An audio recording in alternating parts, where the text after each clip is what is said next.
Hi, my name is Richard Shpuntoff. I'm going to read my introduction as I find there's something very disconcerting about this process of looking into the camera, pretending I'm talking to someone as though I knew who was on the other end of this. Um, so I'll start by talking a bit about myself, my history as an artist, and the direction of my work. I came to the cinema as a photographer of still images. I learned how to develop and print photos on 35mm film from my father and my older brothers when I was a little boy.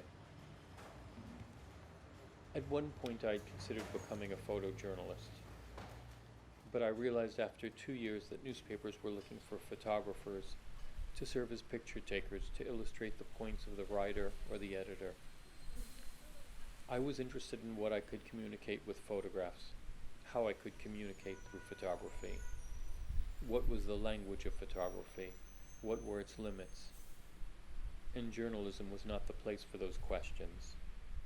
So I continued working independently through the 90s on various documentary pieces, always in series, trying to develop language through photo essays. In 2000 I started working in moving images.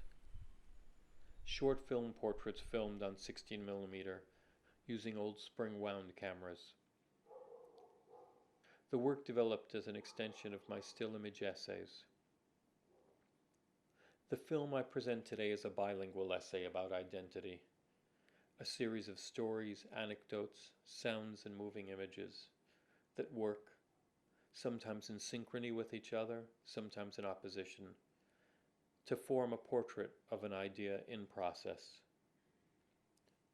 I did not come to the film with an answer, but rather with questions. The process of creation for me is one of editing images, creating sequences, selecting stories to tell.